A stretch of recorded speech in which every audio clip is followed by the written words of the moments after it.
नमस्कार। देवभूमि के दंगल में आप सभी का स्वागत है। मैं हूं आपके साथ गरिमा वाजपेयी। देवभूमि के दंगल में आज बात करेंगे दायित्वधारियों की फौज बढ़ा न दे कर्ज का बोझ।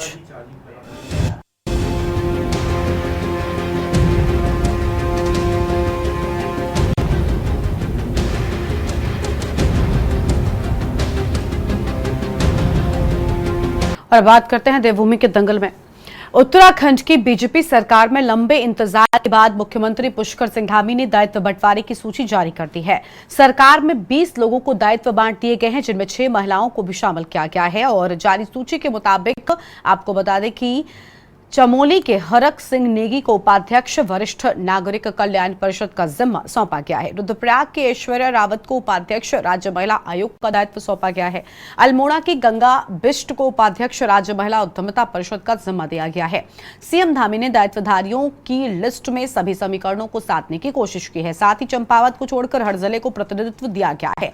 बता दें कि सीएम धामी खुद चंपावत जिले से आते हैं। हालांकि अभी भी कई महत्वपूर्ण निगम और परिषदों का दायित्व होल्ड पर रखे गए हैं। मुख्यमंत्री पुष्कर सिंह धामी द्वारा जनहित में विभिन्न महानुभावों को विभागीय दायित्व सौंपे गए हैं। ऐसा माना जा रहा है कि विभागीय दायित्वों से प्रदेश में विभागीय जन कल्याणकारी योजनाओं के क्रियान्वयन में तेजी आएगी तथा उनके प्रभावी अनुश्रवण में भी मदद मिलेगी। वहीं विपक्ष का कहना है कि धामी सरकार को 3 साल लग गए दायित्व बंटवारा करने में, जबकि कैबिनेट का विस्तार लंबे समय से लटका पड़ा है, जिस पर सरकार का कोई ध्यान नहीं है और उत्तराखंड पर वित्तीय बोझ बढ़ाने का काम कर रही है। आज इसी पर करेंगे चर्चा। देखेंगे उससे पहले एक रिपोर्ट।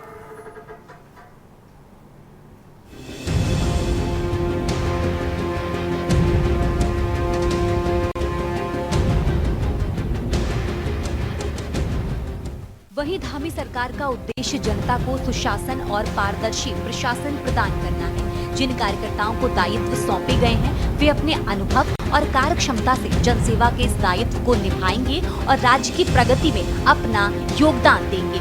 मुख्यमंत्री धामी ने सभी नवनियुक्त दायित्व धारकों को शुभकामनाएं दी और अपेक्षा व्यक्त की कि वे उत्तराखंड के समग्र विकास में अपना योगदान देंगे।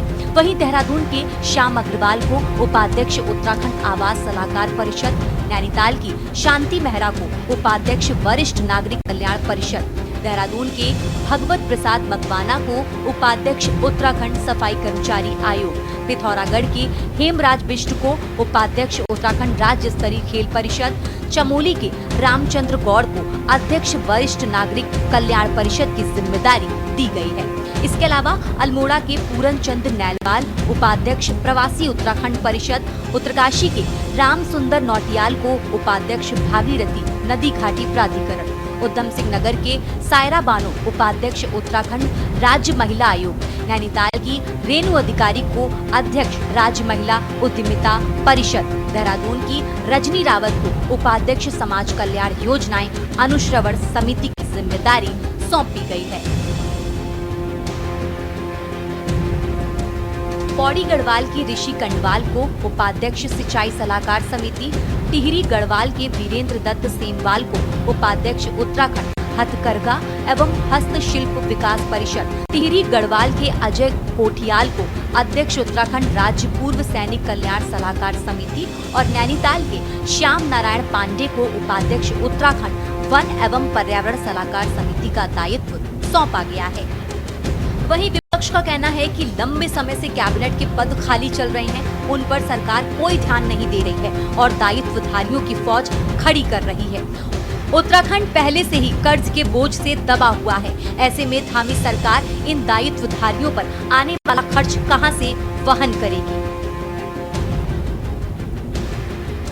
इतनी देर से बंटवारा 3 साल लग गए हुजूर आते आते, और मंत्रिमंडल का विस्तार ना हो पाना, ये तो मुख्यमंत्री को एक कमजोर मुख्यमंत्री के रूप में, एक मजबूर और लाचार मुख्यमंत्री के रूप में दिखाता है कि यहाँ उत्तराखंड के अंदर पत्ता भी नहीं हिल सकता यदि आपका दिल्ली दरबार ना चाहे। और हर बार जो मुख्यमंत्री दौड़ते हैं दिल्ली, अब समझ में आया कि एक एक नाम के अनुमोदन के लिए उन्हें दिल्ली दौड़ लगानी पड़ती है। यानी कि जो नेता के नजदीकी होंगे वही दायित्व पाएंगे। आप पूरे लिस्ट को देख लीजिए, नेताओं के करीबी लोगों को और जो जमीनी कार्यकर्ता है, जो दरी बिछाने वाला, जो माइक लगाने वाला, जो भीड़ लाने वाला कार्यकर्ता है, उसकी अनदेखी हुई है। और तो और कई जिलों की अनदेखी हुई है। 20 की लिस्ट अभी आई है और कहा जा रहा है 100 की लिस्ट और आएगी। तो कितना वित्तीय बोझ इस प्रदेश के ऊपर पड़ेगा और कितना ये दायित्वधारी अपनी जिम्मेदारी से निर्वहन करते हैं, न्याय कर पाते हैं, वो आपको भी पता है और हमें भी पता है। देखिए, सभी वरिष्ठ कार्यकर्ता जो है जिनको दायित्व से नवाजा गया है, सभी बहुत उत्साहित हैं, खुश हैं और निश्चित रूप से कार्यकर्ताओं के लिए बहुत बड़े सम्मान की बात होती है जब उन्हें दायित्व से एक जिम्मेदारी दी जाती है, जिससे जो विकास कार्य हैं उनमें गति मिलती है। तो माननीय मुख्यमंत्री जी के बहुत आभारी हैं और निश्चित रूप से हर जगह पे जहाँ पे भी माननीय मुख्यमंत्री जी को लगता है कि डेवलपमेंट और इंफ्रा में हमारी बढ़ोतरी हो, उन सभी क्रियाकलापों को देखने के लिए बहुत जरूरी था और बड़ी टाइम से कार्यकर्ताओं को इंतजार भी था। तो बहुत खुश हैं सभी और माननीय मुख्यमंत्री जी को धन्यवाद करते हैं। निश्चित रूप से सभी दायित्वधारियों के सहयोग से हमारे विकास को गति मिलेगी और प्रदेश जो है वो प्रगति करेगा। आपको बता दें कि धामी सरकार में दायित्वधारियों की बल्ले बल्ले होती रही है। पिछली सरकारों में एक दायित्वधारी को 45,000 का मासिक मानदेय मिलता था, जिसे साल 2023 में धामी सरकार ने बढ़ा दिया है। शासन से मिली जानकारी के अनुसार मौजूदा समय में उत्तराखंड में एक दायित्वधारी को 80,000 प्रतिमाह मिल रहे हैं। अगर वो सरकारी वाहन का इस्तेमाल नहीं करता तो वाहन के लिए 40,000 प्रतिमाह अतिरिक्त भुगतान का प्रावधान है। देखिए, कांग्रेस जो है छोटी छोटी राजनीति आजकल कर रही है। छोटे छोटे मुद्दों पर राजनीति करने का काम आजकल कांग्रेस का हो गया है, क्योंकि कांग्रेस को कोई विषय मिल नहीं रहा है। इस प्रकार से कांग्रेस तुष्टीकरण की राजनीति हो, समाज को बांटने की राजनीति हो, ये राजनीति करती है। मेरा कांग्रेस के बारे में ये कहना है कि कांग्रेस पहले अपने झगड़े को सुलझा ले। कांग्रेस पहले अपने आंतरिक जो उनके संगठन है उसके झगड़ों को सुलझा ले। प्रीतम सिंह जी कुछ बोलते हैं, हरीश रावत जी कुछ बोलते हैं, पिथौरागढ़ के विधायक मयूख मेहर कुछ बोलते हैं। कोई प्रदेश अध्यक्ष की बात को सीरियस लेने को तैयार नहीं है और कांग्रेस के ऐसे प्रदेश अध्यक्ष हैं जो लगभग कार्यकाल उनकी समाप्ति की ओर है और अब तक वो अपनी कार्यकारिणी नहीं बना पाए। अब जो अध्यक्ष, जिस पार्टी का अध्यक्ष अपनी कार्यकारिणी न बना पाया हो, उस पार्टी के प्रवक्ता, उस पार्टी के नेता भारतीय जनता पार्टी पर कटाक्ष करते हो, भारतीय जनता पार्टी के बारे में बोलते हो, ये बड़ा हास्यास्पद लगता है। इस मामले में यही देखती है कि एक बार नरेंद्र तिवारी के टाइम पर भी लाल बत्ती के जो वो थे गुब्बारे बहुत बंट गए थे और अभी धामी को अपनी सरकार अपनी कुर्सी बचानी है तो वो इसी प्रकार से राज्य स्तर के मंत्रियों को लाल बत्ती दे करके अपनी कुर्सी बचा रहे हैं। अन्यथा अगर काम करना होता तो जो और भी लोगों को दायित्व देने से ही काफी हो जाना था। लेकिन कुल मिलाकर के अगर ऐसा करने से विकास हो जाए तो हम इसका स्वागत करते हैं। लेकिन ये केवल अगर भ्रष्टाचार के जो बंदर बांट करने के लिए कि अंधा बांटे रेवड़ी और मुड़मुड़ अपनों को दे के हिसाब से काम करे तो इसका हम घोर विरोध करेंगे। लेकिन अभी तो वक्त ये है कि देखते हैं किस कदर ऊंट बैठता है।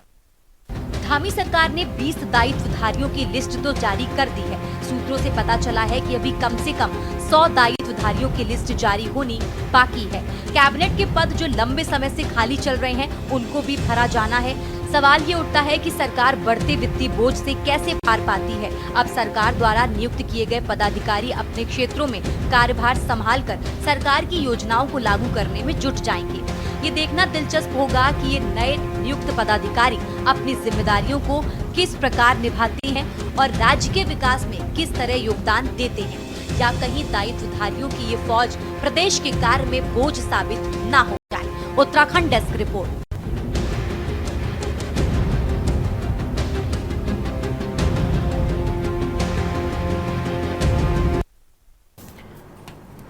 इसी मुद्दे पर आज हम करेंगे विस्तार से चर्चा। खास मेहमानों का पैनल हमारे साथ में जुड़ चुका है। मथुरा दत्त जोशी जी हमारे साथ में है, प्रदेश प्रवक्ता भारतीय जनता पार्टी की ओर से, और हमारे साथ में मंजू त्रिपाठी जी हैं, प्रदेश प्रवक्ता कांग्रेस पार्टी की ओर से। हमारे साथ में पीसी थपलियाल जी हैं, वरिष्ठ नेता उत्तराखंड क्रांति दल की ओर से। हमारे साथ में शिव प्रसाद सेमवाल साहब थोड़ी देर में जुड़ेंगे, राष्ट्रीय रीजनल पार्टी के अध्यक्ष हैं। और हमारे साथ में अरुण शर्मा जी हैं, वरिष्ठ पत्रकार हैं। आपका भी बहुत स्वागत सर।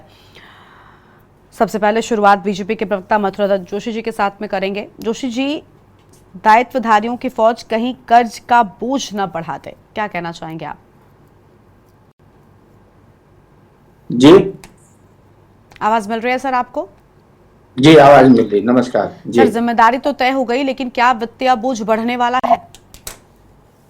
देखिए, ये तो उन्हीं लोगों को दायित्व दिया गया है जो पहले से निर्धारित दायित्व है। कोई सरकार ने नई व्यवस्था इसमें नहीं की है। और इस तरीके की बात करना, मैं समझता हूँ कांग्रेस के लोग पता नहीं कहाँ किस दुनिया में रहते हैं। ये तो जो जितना पदों का जो क्रिएशन किया गया है या जिन पदों का सृजन पंडित नरेंद्र दत्त तिवारी की सरकार में किया गया है, उससे भी कम लोगों को अभी दायित्व दिए गए हैं।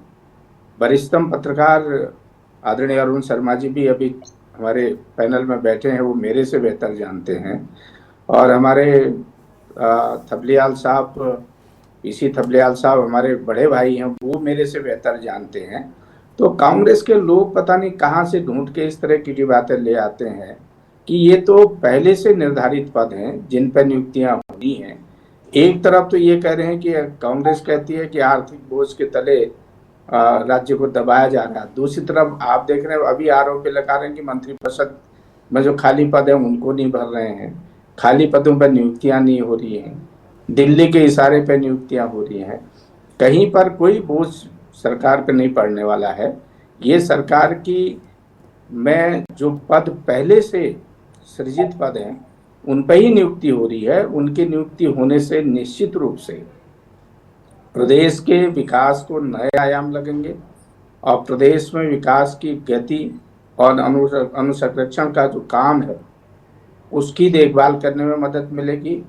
और ये बहुत लंबे समय से पार्टी में काम करने वाले कार्यकर्ताओं को ये पदभार दिए गए हैं और हम तो पार्टी नेतृत्व का आभार व्यक्त करेंगे कि पहले मिल जाना जो चाहिए था वो थोड़ा देर से मिला है। बहुत सोच समझकर पार्टी ने निर्णय लिया है, सरकार ने निर्णय लिया है, माननीय मुख्यमंत्री जी ने निर्णय लिया है। और ऐसा कहीं पर नहीं, न सरकार की मंशा है। सरकार की मंशा है कि वित्तीय संसाधनों को बढ़ाया जाए, वित्तीय प्रबंधन ठीक किया जाए, सरकार कम खर्च करे और मितव्ययता बरतने का काम सरकार द्वारा किया जा रहा है। सरकार का कोई ऐसा इरादा नहीं है कि सरकार के खजाने में कोई फालतू खर्चा डाला जाए। ऐसी सरकार की कोई नियत नहीं है। हाँ, लोगों को क्योंकि पार्टी में जो लंबे समय से काम करते हैं और जो अनुभव वाले लोग हैं, जो विधायक नहीं बन पाते हैं या अन्य जगह पर एडजस्ट नहीं हो पाते हैं, ये हर जगह होता है, हर सरकार में करते हैं, कोई नई बात नहीं है। और उन्हीं पद, उनमें भी अभी बहुत से पद ऐसे हैं जो खाली पड़े हैं, जिन पदों पर नियुक्तियां नहीं हुई हैं और जिन पदों का सृजन सरकार के गजट में है उन्हीं में नियुक्तियां की जा रही हैं। ठीक है सर, लौटेंगे आपके पास में। मंजू त्रिपाठी जी हैं, प्रदेश प्रवक्ता कांग्रेस पार्टी की ओर से। मैम, हम कह लें कि बहुत सारी चीजें हैं जो अभी भी सरकार की अटकी पड़ी हुई हैं और यही वजह है कि कांग्रेस पार्टी लगातार सवाल उठा रही है। अब जब दायित्व बंटवारे में एक लंबा वक्त लग गया तो क्या लग रहा है कि क्या अभी फिलहाल पूरी तरीके से जिम्मेदारी निभा पाएंगे? कैबिनेट का विस्तार तो लंबे समय से अटका है। देखिए, दायित्व नहीं, खाना पूर्ति की गई है, ये सबको पता है। 3 साल हो गए और अभी तक ये दायित्व क्यों नहीं दिए गए? अभी हमारे बड़े भाई जिससे मैंने बहुत कुछ सीखा है, जोशी जी ने ही भी कहा कि मतलब लेट तो किया ही, तो अभी ये जो है इस तरह से आप देखिए कि अब दायित्व दिया गया है, सिर्फ टोटल पूरा किया गया है ना। अभी 1 साल के बाद जो है लोग चुनाव की तैयारी में लग जाएंगे, थोड़े दिन पहले आचार संहिता लग जाएगी, तो ये सिर्फ जो है चूरन की पर्ची की तरह दायित्व बांटने का कोई फायदा नहीं हुआ इस समय तक। इसको तो ये काम तो सरकार को बहुत पहले कर देनी चाहिए थी। और उत्तराखंड जो कर्ज के बोझ में डूबा हुआ है, उस समय इस तरह का काम जो किया गया है, उससे क्या होगा? इस पर जो है उत्तराखंड पर वित्तीय जो है बोझ बढ़ाने का काम कर रही है सरकार। अगर यही काम आप शुरू में दे देते, ये लोग अपने अपने क्षेत्र में काम तो करते, जिसको जिस विभाग का दायित्व दिया गया है वो लोग बखूबी अपना काम करते। लेकिन इतनी देर क्यों कर दी सरकार ने? और पता नहीं, धामी जी को जो बार बार दिल्ली जाते रहते हैं, वहां से इशारा नहीं मिला कि क्या हुआ, तो कहीं ना कहीं मुख्यमंत्री की इसमें कमजोरी भी नजर आ रही है। ठीक है सर, लौटेंगे आपके पास में। हमारे साथ में थपलियाल साहब भी हैं, वरिष्ठ नेता उत्तराखंड क्रांति दल की ओर से। थपलियाल साहब, 20 को दायित्व मिले, 6 महिलाएं भी शामिल हैं, लेकिन क्या दायित्व बंटवारे के बाद में चीजें लाइन पर आ जाएंगी, अगर हम आसान शब्दों में कहें तो? और देखिए, अभी भी बहुत वक्त लग गया दायित्व बंटवारे में, कैबिनेट विस्तार को लेकर भी चर्चा हो रही है, लेकिन बहुत वक्त हो गया, अभी वो भी पेंडिंग ही है। देखिए, जब भारतीय जनता पार्टी ने 2000 से लेकर 2002 तक अपनी सरकार बनाई थी इनिशियली, जिसमें कि नित्यानंद स्वामी जी थे और हमारे कोश्यारी जी एक एक साल के लिए रहे, इन दोनों सालों में भारतीय जनता पार्टी को पता ही नहीं था, इन नेताओं को, कि कोई दायित्वदारी नाम की कोई चीज होती है।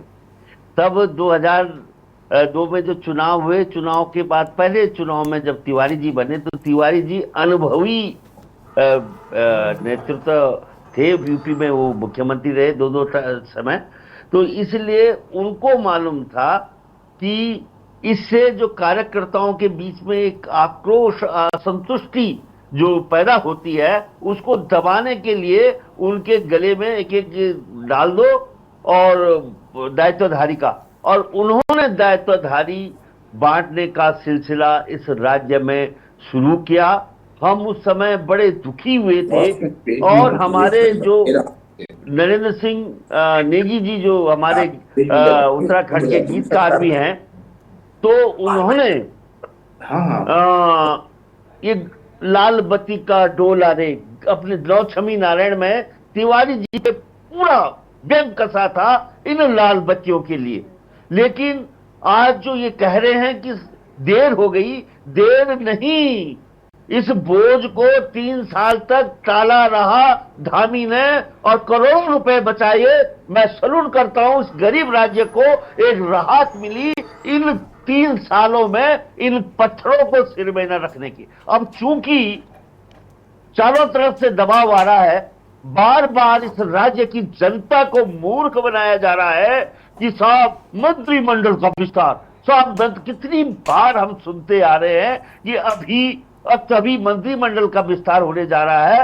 उस मंत्रिमंडल के विस्तार से बचने के लिए ये दायित्वधारियों का बर्डन, बोझ हमारे राज्य को दिया गया है, अन्यथा ये लोग कोई काम नहीं करते। मैं व्यक्तिगत रूप से दावे के साथ कहता हूं कि ये लोग अभी, जैसे हमारा एक पूर्व सैनिक कर्नल अजय कोठियाल को दायित्व दे दिया गया सलाहकार सैनिक कल्याण, बाबा कोई ऑफिस ही नहीं है उसका, एक गाड़ी दी जाएगी और आज वो पार्टी कर रहा था, पूर्व सैनिकों को बेवकूफ बना रहा था कि देखो तुम्हारे पूर्व सैनिक को दायित्व मिल गया है। लेकिन मैं चाहे भगीरथ घाटी विकास प्राधिकरण में जाके देखो मैडम, वहां कोई काम नहीं है, there is zero work for the state. वहां भगीरथ घाटी का एक उपाध्यक्ष बिठा दिया है। तो ये जो लोग बिठाए गए हैं जगह जगह पे, इनके पास, आधों के पास तो ऑफिस भी नहीं है, केवल गाड़ी दी जाएगी और वो केवल सामाजिक प्रतिष्ठा बढ़ाने के लिए ये जो चीज है इसका खोज की गई है। आज राजनीति दूर दूर तक सेवा का माध्यम नहीं रह गया। कभी जमाना था, गुजर गया वो पीरियड कि जब राजनीति सेवा का सर्वोच्च प्लेटफॉर्म होता था। आज राजनीति व्यवसाय बन गया है, धंधा बन गया है, और इन धंधेबाजों का एक दायित्व जो बांटे गए हैं उनको एक छोटा मोटा रोजगार मिल गया है, और उस रोजगार के तहत ये अभागा राज्य आगे आगे बढ़ेगा कि नहीं बढ़ेगा, तो वो तो बढ़ने का नाम तो ले नहीं रहा है, क्योंकि पूरा उत्तराखंड चौराहे पे खड़ा है, बेरोजगारी से, शिक्षा से, स्वास्थ्य से, तमाम समस्याओं से, और उसके ऊपर भ्रष्टाचार से। इसके संसाधनों को जिस तरह से मुख्यमंत्री लुटा रहा है अपनी कुर्सी को बचाने के लिए, वो बहुत दर्द देता है हमें, क्योंकि उनको हफ्ते में वहां पहुंचानी पड़ती है अटैचियां। यूपी भी एक अटैची नहीं देता, ये उत्तराखंड है अभागा राज्य। ठीक है तपलियाल साहब, हम इस पर और विस्तार से आपसे बातचीत करेंगे और मेहमान भी हमारे साथ में लगातार बने हुए, उनके साथ में चर्चा को आगे बढ़ाएंगे। उससे पहले देवभूमि के दंगल में रुकते हैं एक छोटे से ब्रेक के लिए, कहीं मजा आएगा, फौरन लौटेंगे।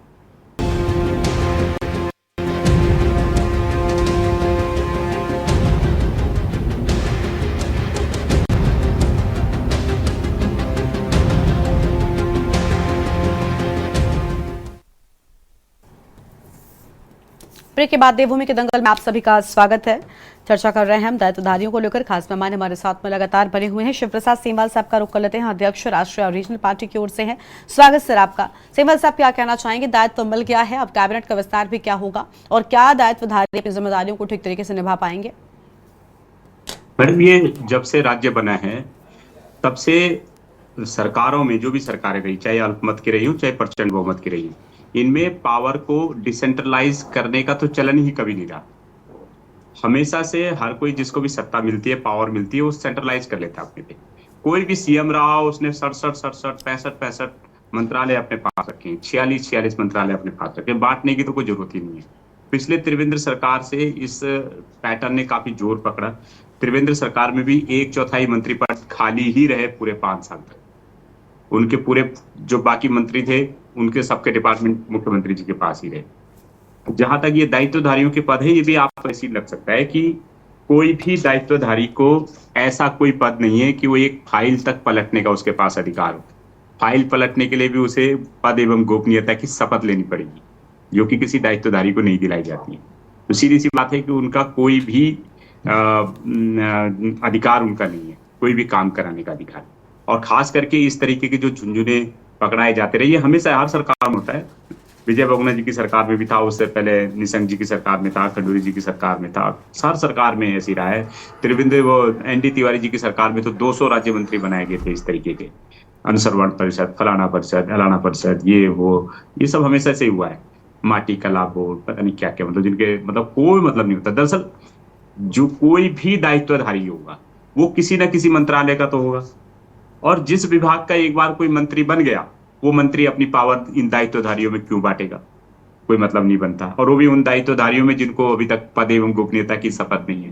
तो ये सिर्फ इसीलिए है कि घोड़ा गाड़ी लो, और जो आपका कोई बेनामी नामी कोई भवन है आपने अपने खरीद रखा, उसमें अपना पार्टी, उसमें अपने दायित्वधारी ऑफिस खोलो, उसका पैसा भी, किराया भी सरकार से लो, उसकी मेंटेनेंस भी सरकार से कराओ, उसका फर्नीचर भी सरकार से लो, उसका किराया भी हर महीने सरकार से लो, और बाकी घोड़ा गाड़ी लो, और चुनाव आने वाले हैं उसमें घूमो, सरकार के लिए माहौल बनाओ। ये हमेशा ही होता है। और थोड़ा बहुत जो असंतोष होता है उसको भी नॉर्मल करने के लिए होता है ये चीजें, और कुछ नहीं होती। मंत्री जी के 4-6 जो लगे भग्गे होते हैं, मंत्री जी अपनी ओर से भी सिफारिश कर देते हैं कि यार 2-4 लोगों को अपने मंत्रालय में एडजस्ट रखूंगा, तो इनका खर्चा, जो जिन चेलों का खर्चा हम अभी अपने जेब से भर रहे थे, उनका खर्चा जो है विधिवत रूप से सरकारी खजाने से जाना शुरू हो जाता है बस, और इसके अलावा कुछ काम नहीं होगा। सबसे बड़ी बात है कि अगर सरकार वाकई सीरियस है, मेरे पास बहुत सारे सुझाव हैं इस तरीके से कि जो एक राज्य मंत्री को उस तरीके से दिए जा सकते हैं। लेकिन आप ही देखिए कितनी बड़ी बात है कि महिला आयोग के अध्यक्ष का पद खाली, और आपने महिला आयोग को उपाध्यक्ष बना दिया। क्या मतलब इन चीजों का? तो अगर इतनी आपको जरूरत थी, जो संवैधानिक आयोग है, जिनके पास ज्यादातर लोग जाते हैं, SC ST आयोग है, बहुत तमाम आयोग है, पहले आप उनका कोरम पूरा कर लो, उनके अध्यक्ष उपाध्यक्षों के पद भर लो, तो सरकार पे भी प्रेशर नहीं रहेगा। वो जिनको भी कोई दिक्कत परेशानी है वो उन आयोगों में जाएंगे। कोई अल्पसंख्यक आयोग है, कोई SC ST आयोग है, SC आयोग है, कोई ST आयोग है, कोई महिला आयोग है, कोई उपभोक्ता आयोग है, तमाम तरीके के संवैधानिक आयोग है। उनको भरो पहले, उनके कोरम पूरा करो अगर वाकई सीरियस हो तो। लेकिन आज लगा लो कि सरकार मियाँ वाला का जब नाम बदल सकती है, उनका कोई फीडबैक नहीं है कि मियाँ कौन थे, राजपूत थे, मुसलमान थे, किसके नाम थे, कोई मतलब नहीं। और जिसका पता नहीं चला, जैसे एक डोई वाला में मोहम्मदपुर बड़कली नाम है, अब वो क्योंकि उधर भाजपा के लोग नहीं होंगे कार्यकर्ता, उधर दूसरे बंदे का ठीक ठाक होल्ड है, तो उधर से इंफॉर्मेशन नहीं पहुंची, नहीं तो मोहम्मदपुर बड़कली का भी नाम बदल देते। केवल नाम बदलने की जो पॉलिटिक्स है, यहाँ भी केवल वही है कि बस केवल ऊपर ऊपर करो, सुर्खियों के सरताज बनो, और कोई काम नहीं। ये अपने आप में दुर्भाग्यपूर्ण, और इसी सरकार के लिए नहीं है बल्कि हर सरकार का है। कोई भी दायित्वधारी से कोई भी मंत्री कभी नहीं चाहता कि ये काम ले। इसलिए मेरा निवेदन है, मतलब अभी हमारी बीजेपी की प्रवक्ता भी यहाँ पे बैठे हैं, तो मैं यही निवेदन है कि सरकार से कहें कि जो संवैधानिक आयोग है, जिनमें कुछ काम काज होना है, पहले उनको 2-3 महीने से देखो, 2-1 महीने से वो पद ही खाली थे सूचना आयोग के। तो सीरियसनेस को यहाँ देखा जाना चाहिए कि आपका सरकार का ही बोझ कम होगा, सरकार के दरबार में लोग कम जाएंगे, कुछ लोकायुक्त में चले जाएंगे तो सरकार का बोझ कम होगा, कुछ सूचना आयोग में चले जाएंगे तो कुछ उधर बिजी हो जाएंगे, कुछ उपभोक्ता आयोग में चले जाएंगे काम दाम लेके तो कुछ उधर बिजी हो जाएंगे। सरकार का बोझ जितना कम होगा, गुड गवर्नेंस उतनी तो होगी, जितनी डिपेंडेंसी कम। लेकिन सरकार पता नहीं क्यों, कोई भी सरकार वो सारी पावर सेंट्रलाइज रखना चाहती है अपने ऊपर, और जब सेंट्रलाइज रखेगी तो भाई जनता की अपेक्षाएं आपसे होंगी। अब जनता की अपेक्षाएं होंगी तो जनता नाराज भी होगी क्योंकि अपेक्षा पूरी नहीं होगी। ठीक है, आएंगे आपके पास में। सेंट्रलाइज रखने का ठीक है सिंबल साहब, लौटेंगे आपके पास में। अरुण शर्मा जी भी हमारे साथ में लगातार बने हुए। अरुण जी, क्या कहना चाहेंगे? दायित्व का भार जो है वो दिया गया है, लेकिन विपक्ष लगातार अभी भी सरकार से निराश नजर आ रहा है। गरिमा, हम्म। विपक्ष की स्थिति तो ये हो गई कि अब तक दिए क्यों नहीं थे और दिए तो क्यों दिए। हाँ। देखिए, ये सरकार का अपना स्टैंड है। हम्म। अब मंत्रिमंडल में किसे शामिल करना है किसे नहीं, निश्चित तौर पर ये मुख्यमंत्री, पार्टी और आलाकमान डिसाइड करता है। चाहे वो, देखिए, केवल मैं बीजेपी की बात नहीं कर रहा हूं, कांग्रेस की भी यही स्थिति है कि कांग्रेस में अगर ये चाहे कि देहरादून में कोई पत्ता खड़क जाए तो कभी नहीं खड़क सकता, वो दिल्ली से ही खड़केगा। और अब तो बड़ी तेजी से ये चल रही है हवा की, इनके प्रदेश अध्यक्ष भी बदले जा रहे हैं। अब पता नहीं वो कितनी है, क्योंकि ये पार्टी का अंदरूनी मामला है, इसमें पार्टी को ही डिसाइड करना है। हमारे बड़े भाई मथुरा भाई ने बहुत स्पष्ट बोल दिया। और देखिए, और वो थपलियाल जी ने तो बधाई भी दे दी मुख्यमंत्री जी को और फिर सवाल भी उठा दिए।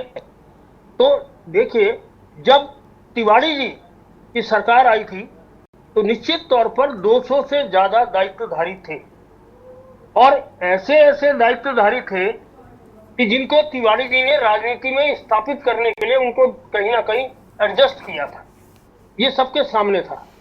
और उसके बाद तो ये परंपरा चली आ रही है, और ये केवल यहाँ नहीं है, पूरे देश में ये स्थिति है। केंद्र सरकार में भी यही स्थिति है। अलग अलग विभागों में पार्टी के लोगों को, कहीं टेक्नोक्रेट्स को, कहीं रिटायर्ड ब्यूरोक्रेट्स को नियुक्त किया जाता है।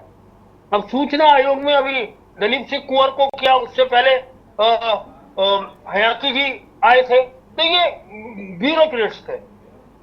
तो उसी तरह जैसे अगर आप मोदी जी के सलाहकार में देखें तो टेक्नोक्रेट्स बहुत ज्यादा है इस टाइम, और कहीं ना कहीं उसका लाभ इस देश के विकास को मिलता भी है, उनके अनुभवों का।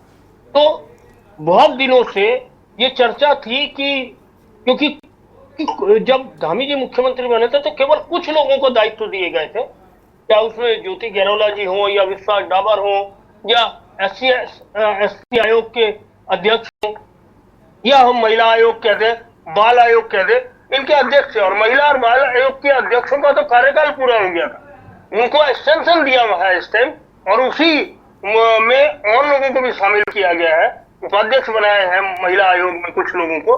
तो ये देखिए, ये सरकार का अपना नजरिया होता है कि वो किसके जरिए लाभ लेना चाहती है भविष्य में, राजनीति के तौर पर भी कहे और काम के तौर पर भी कहे कि किसको वो उपयोगी समझती है और किसको।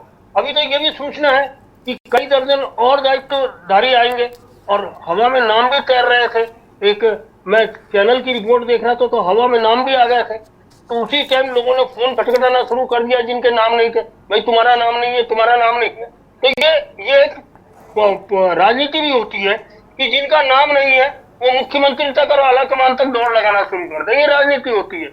तिवारी जी हमेशा कहते थे यहाँ, जब तिवारी जी मुख्यमंत्री थे, अच्छा भाई मैं छोड़ छाड़ के अब जा रहा हूँ दिल्ली, वो दिल्ली जाते थे घूमने, और उसके बाद पता लगा कि यहाँ से सारे कांग्रेस के विधायक दिल्ली भाग लेते थे कि पता नहीं क्या परिवर्तन होने वाला है, हमारा नंबर आएगा कि नहीं आएगा। तो हमने तो वो चीजें भी देखी है, अरुण जी के टाइम पे भी बीजेपी विधायकों की दिल्ली दौड़ देखी है, और उसके अलावा भी ऐसा नहीं है। ये देखिए, देर से उठाया कदम है लेकिन अच्छा कदम है, कम से कम कुछ लोगों को काम मिला और वो अपनी जिम्मेदारी समझते हुए अपने कर्तव्य का निर्वहन करेंगे, यही सबको उम्मीद है। जी गरिमा। ठीक है सर, लौटेंगे। मथुरा दत्त जोशी जी का एक बार फिर से रुक कर लेते हैं। जोशी जी, क्या लग रहा है, अपनी जिम्मेदारी, अभी बहुत अहम बात अरुण जी ने कही, क्या आप पूरी जिम्मेदारी, हाँ आएंगे सेम बात, इसके बाद आपके पास आ जाते हैं, बस पहले एक बार जोशी जी को सुन लेते हैं। जोशी जी क्या कहना चाहेंगे? सबकी बात आपने सुन लिया लगभग।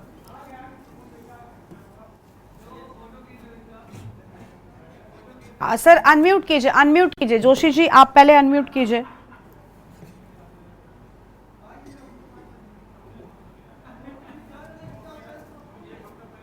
जोशी जी आपकी आवाज नहीं मिल रही है। ठीक है, उनकी आवाज को हम ठीक करा, तब तक सेमवाल साहब आप बोलीजिए, फिर जोशी जी के पास वापस आ जाएंगे। सेमवाल साहब आप बोलिए। आवाज आ रही मेरी? अच्छा ठीक है, हाँ बोलिए, जोशी जी की आवाज आ गई। सर सेमवाल साहब थोड़ा सा कर लीजिए। हाँ सर बोलिए। देखिए, आदरणीय अरुण शर्मा जी इस प्रदेश के वरिष्ठतम पत्रकार हैं। हाँ। और राज्य बनने से पहले भी वो यहाँ पत्रकारिता कर रहे थे, राज्य बनने के बाद तो लगातार किसी न किसी रूप में निश्चित रूप से उन्होंने यहाँ पर सत्ता पक्ष को और विपक्ष को कवर करने का काम किया, उसको देखने का काम किया। अपने अनुभव के आधार पर कुछ बातें उन्होंने कही हैं, स्वागत है उनकी बातें। निश्चित रूप से सरकारें निर्णय लेती हैं और जितने पदों में, जैसा मैंने पहले कहा, नियुक्तियां हुई हैं, ये सारे पद, कुछ पद संवैधानिक हैं, कुछ पद निगम में हैं, कुछ पद आपके परिषद हैं, जो बनाई जाती हैं विभिन्न विभागों में उनकी देखरेख करने के लिए, उनके देखभाल करने के लिए या सलाह देने के लिए उन पदों का क्रिएशन किया जाता है, उनमें नियुक्तियां होती हैं। कोई नई बात अगर सरकार करती, अपने स्तर से करती, तो हम कहते कि नहीं, सरकार खजाने में बोझ डाल रही है, दुरुपयोग कर रही है, सरकारी धन का दुरुपयोग हो रहा है, इसमें कहीं ऐसी बात नहीं है। बहुत से पद अभी भी रिक्त पड़े हैं। हमारे बहुत से पैनलिस्ट ने कहा है, सेमवाल जी ने भी कुछ पद बताए हैं, कुछ तबलियाल जी ने कुछ बातें कही हैं, कुछ हमारे कांग्रेस के प्रवक्ता महोदया ने भी कही हैं। ठीक है, निश्चित रूप से कुछ पद रहते हैं खाली। ठीक है, सेमवाल साहब कुछ कह रहे थे, वापस अपने कार्यक्रम का रुख कर लेते। सेमवाल जी अपनी बात को आप पूरा कर सकते हैं। मैं ये कह रहा था कि जो महत्वपूर्ण आयोग है, जैसे SC आयोग है, वहां पर कोई अध्यक्ष ही नहीं है, तो और आप ये लगा लीजिए कि एक दायित्वधारी को 40,000 रुपए तनख्वाह मिलती है, 25,000 रुपए किराया मिलता है मकान का, ऑफिस का, 15,000 रुपए उनके जो अर्दली असिस्टेंट है उनको मिलता है, 2,000 रुपए उनको खून के भत्ते और ये सारी चीजें मिलती हैं। तो 80,000 रुपए उनकी तनख्वाह हो गई है, अभी 40,000 पिछले वाले कार्यकाल में थी। तो जो 80,000 कोई दायित्वधारी दे रहे हैं, और अभी सब इनको जिनको बनाया गया मैडम, इन सबको ना अधिकांश लोगों को सलाहकार बनाया गया, सलाहकार समिति का अध्यक्ष, सलाहकार समिति का अध्यक्ष। और जो सलाहकार समिति है, वो समिति नाम का कोई वजूद ही नहीं है, केवल नाम है सलाहकार समिति, पर उस मंत्रालय के अंतर्गत इस तरीके की किसी समिति का वजूद ही नहीं है। उसके लिए कोई बजट एलोकेशन, बजट प्राविधान है ही नहीं। उस समिति को किसको सलाह देगी ये तय ही नहीं है, वो समिति किसके अंडर में रहेगी वो पता ही नहीं है। तो ये अपने आप में बड़ा मतलब अफसोस वाली बात है कि भाई आप एक समिति बना रहे हो, उस समिति की नियमावली क्या होगी, क्या किस एक्ट के अंतर्गत वो समिति काम करेगी, किसको जवाबदेही होगी, कुछ पता ही नहीं। बस आपने एक नाम लिख दिया फलानी समिति, और एक डिपार्टमेंट को फोन कर दिया मंत्रालय को कि यार इसका जो है घोड़ा गाड़ी राज्य संपत्ति से जाएगा या फलाने तुम्हारे यहाँ से जाएगा। कृषक टाइप की है तो कृषि विभाग को बोल दिया, सैनिक टाइप की है तो सैनिक विभाग को बोल दिया। ये इस तरीके की सलाहकार समितियों का कोई औचित्य नहीं है। जब किसी ने सलाह ही नहीं लेनी तो काहे को तुमने सलाहकार समिति बना रखी है। अजय कोठियाल को जैसे सैनिक सलाहकार समिति है, अब क्या गणेश जोशी जी उनको अपने पास पटकने देंगे? एक ऋषि कंडवाल जी उनको उपाध्यक्ष सिंचाई सलाहकार समिति, तो पूछ लेते जरा सतपाल महाराज जी से क्या मामला है जी। वीरेंद्र सेमवाल है हथकरघा हस्तशिल्प समिति। अब सलाहकार समिति को मैडम, ये जो इनके डिपार्टमेंट है, विभाग है, इसके विभाग की नियमावली में ही इस तरीके की समितियों का और सलाहकारों का कोई वजूद नहीं है। नहीं तो मतलब ये किसको बेवकूफ बना रहे? मतलब मुझे बड़ा अफसोस होता है कि एक सरकार 3 साल हो गए, 3 साल में मतलब खोदा पहाड़ निकली चुईया। पहले तो मंत्रालय इतने खाली है, मंत्री पद इतने खाली हैं, अब सलाहकार वगैरह भी मतलब दायित्वधारी भी बनाए तो ऐसे कि जिनका कोई काम ही नहीं है। क्यों इतना पैसा बर्बाद हो रहा है? कुछ तो हो। अब लोग जो इनके पास जाएंगे, ये जो पार्टियां कर रहे हैं, बधाइयां दे रहे हैं, फूल मालाएं पहन रहे हैं, क्या है मतलब? अफसोस नहीं होता? पढ़े लिखे लोगों को, कुछ तो बुद्धिजीवी लोग हमारे उत्तराखंड में, वो तो माथा पीटी लेते होंगे यार, क्या है बोले तो किससे बोले, किसको बोले, क्या बोले। ठीक है, बहुत कम वक्त है, जल्दी से थपलाल साहब कुछ कहना चाहेंगे आप? देखिए, ये हमारे मुख्यमंत्री की मजबूरी थी कि उनको, क्योंकि 3 साल तक उनको जरूरत नहीं थी इनकी, और इनको मंत्रिमंडल वालों की भी जरूरत नहीं है। सिंगल हैंडेड सरकार चल रही है और बखूबी से मुख्यमंत्री जी चला रहे हैं। आपने देखा होगा कि सख्त भूख कानून में भी उन्होंने पूरी चैन, राजस्व विभाग की पूरी चैन छोड़कर सारा अपनी मुट्ठी में ले लिया।